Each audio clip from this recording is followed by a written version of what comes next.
ka makakapag-login ng GCash account mo sa bagong phone kapag naka-registered siya sa another phone. I-unregistered mo muna yung GCash account mo doon sa cellphone na naka-registered yung GCash account mo. Ganito siya para ma-unregistered. Punta ka sa profile, tapos settings, and then dito makikita mo yung account secure. Tapos makikita mo dito yung cellphone na naka-registered sa GCash account mo. I-unregister phone mo.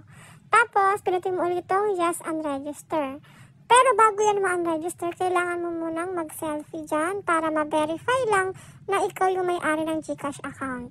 At ito na yung katanungan ng karamihan, anong gagawin? Paano ma-unregistered yung phone?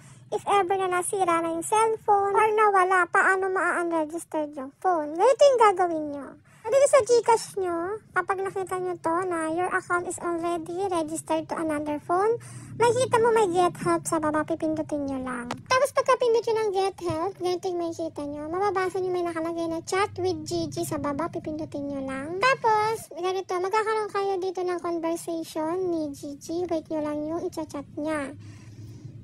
Ayan, nakalagay dyan, good morning, I'm Gigi, your GCash, virtual assistant, blah, blah, blah, ganyan.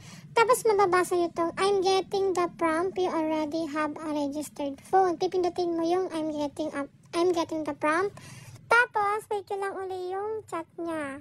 I see you need help registering your phone to your GCash account. Let me just check a few things so that I can help you, ganyan. So, nakalagay dyan, did you reinstall your GCash app? Pindutin nyo yung no. Tapos pagka-pinot nyo ng no, wait nyo lang uli yung i-chat niya. So ito nakalagay, if you still have access to your registered phone, follow the instructions below. Ayan. Tapos nakalagay, are you able to log in? Pinutin nyo uli yung no. Tapos wait nyo uli yung i-chat niya. So dito nakalagay, alright, which best describes your concern? Tapos pili kayo dyan kung ano yung concern nyo. For example, my registered phone got damaged. Ito yung ipipiliin nyo kung nasira yung cellphone nyo or nawala. Tapos wait nyo lang uli yung reply niya. So ayan, sabi niya no worries daw. Tapos wait nyo lang lumabas itong nakalagay na show form. Pipinutin itong show form. Tapos dito mga Lodi Cakes, make sure lang ha na tama talaga yung ilalagay nyo. Dito sa GCash registered name, GCash registered mobile number. Tapos kung ano yung email na naka-register sa GCash, yun yung ilalagay nyo dito. Tsaka kung ano yung brand and model ng inyong mga cellphone. Make sure na accurate, tama po yung ilalagay nyo dyan para mapabilis ma-approve yung inyong request. Tapos kapag na-complete nyo na po yung details dyan, pipinutin nyo na tong send. And then, wait nyo lang po kasi meron pa siya uling i-message sa inyo.